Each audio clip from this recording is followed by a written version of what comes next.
Hi everyone, hope you're doing well from wherever you're watching this channel, depending on your time zone.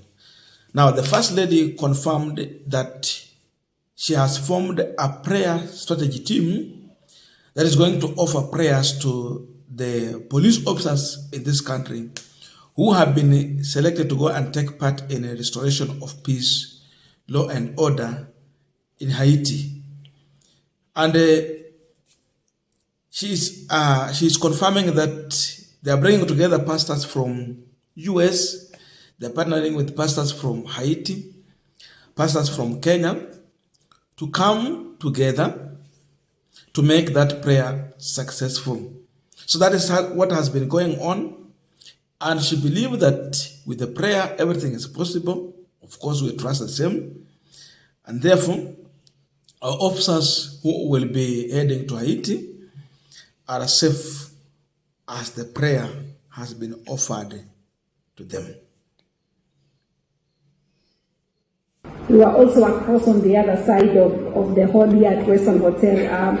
Apostle Stureh and Reverend Kisoto and some friends of ours have been held up in a meeting for 2 days discussing the issues of Haiti, because we felt at the national altar that we cannot allow our police to go to Haiti without prayer. So they have been strategizing on a spiritual solution and prayer for our police as they begin to Haiti and pray for the people of Haiti. So my apologies for coming late. We were in that meeting because we had pastors from Haiti, we had pastors from America, and we are seeing how these three countries can come together to pray, because we believe that with prayer, everything is possible. As we continue with the panel discussion, just a quick request for those who are watching and you've not yet subscribed, please consider subscribing. To our returning subscribers, I must say thank you so much. And again, to all our viewers, please give this video a thumbs up. Thank you so much, and back to this discussion. Now, it is good to partner with the other pastors from Haiti, from US, from Kenya here, and make such kind of prayer that we are being told. But above all, I thought that Rachel Ruto is going to advise the president, who is her husband, that it is not the right thing to take other people's children as a sacrifice to Haiti. I thought that was the advice she should have offered to William Ruto.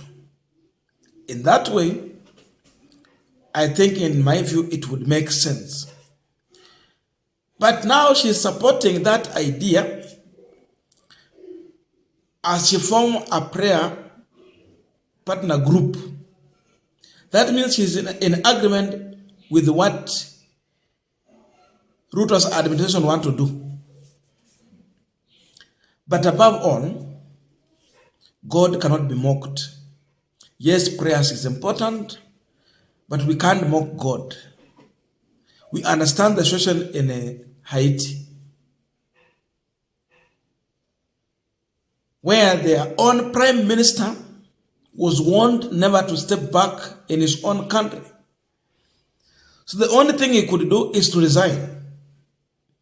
Where US, with the best security, training, and equipment, they are not offering their help to the neighboring country. But Kenya is here to take that responsibility. This prayer, we have never seen them praying about the bandits who are disturbing our own people here in Kenya. We have heard the stories from Baringo, where the community cannot stay in peace. When you sleep, you don't know what will happen tomorrow. When you wake up, you don't know what will happen. Children are not going to school. But prayers are being offered to Haiti. Yet, bandits are still disturbing Kenyans here. Children cannot go to school. Talk about Al-Shabaab. is still a problem here in Kenya. We have not seen pastors partnering from US and elsewhere to pray and deal with the issue of Al-Shabaab in this country. But it seems where money is offered, prayer is important. We've heard about the former US ambassador to Haiti, US envoy, warning the Kenyan people about the intervention, security intervention to Haiti, that they don't have the capacity to deal with the issue in Haiti. So the issue has been, what has been motivating William Samoei Ruto to sacrifice our own officers to Haiti? If it is not money, what is that? And by the way, who made him the president? What was the role of US envoy, US ambassador at Bomas of Kenya? Was this one of the reasons why they made him president, according to Azimio la Umoja? That now you have to follow what they tell you, because then who is encouraging Kenya to take police officers to Haiti? US and European Union. They are the one who are offering money. Wanasema they are going to facilitate. So the money is for facilitating this operation. So can we conclude and say that prayers are offered where billions of money is also offered? Why are they not praying for the accidents in this country? Tuko na shida kubwa, people are dying in road accidents. But we have not seen them going to the hospitals to pray for the victims. We are yet to see them going to Elgeyo Marakwet to pray for the victims who have been attacked by bandits. We are yet to see them going to Baringo to mourn with the victims who have suffered in the hands of bandits. We are yet to see them going to Mandera. They are not even planning to go to Coast Region and pray with the families who have been affected.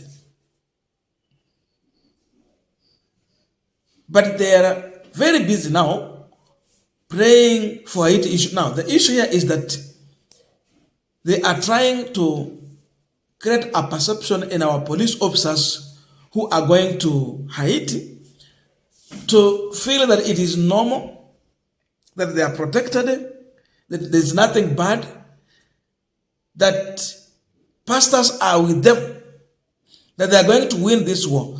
Yes, you create that perception. But above all, will they win it? Inasmuch they will have trust, they will have faith. Is it worth it? The best thing First Lady should have done is to advise her own husband to keep off this Haiti mission. Not to sacrifice our young men and women in uniform for the sake of billions that have been offered. Because you can't just get to the fire praying that God will secure you when you know that this is fire. Haiti is fire. Barbecue has warned the police officers in this country that. So this is akin to sacrifice, because let this government pray for the doctors who are striking. Our own people are going to die in the hospitals. If we need prayer, we'll solve that problem. Let them pray for all the problems that we are facing in this country. But don't fool our police officers with your prayer. Yes, you are trying to comfort them to feel that they can do it. It is possible. No problem with that. But really, what is the danger ahead of them? Is it worth for Kenya to sacrifice for another country far away from Africa when we are yet to solve our own problems here with the bandits, Al-Shabaab, road accidents? There's a lot of insecurity in this country, in Nairobi. Nairobi is not safe. How do you provide security in Haiti when Nairobi has a problem with the security? We don't have that capacity. So, we should not mock God in as much prayer is important.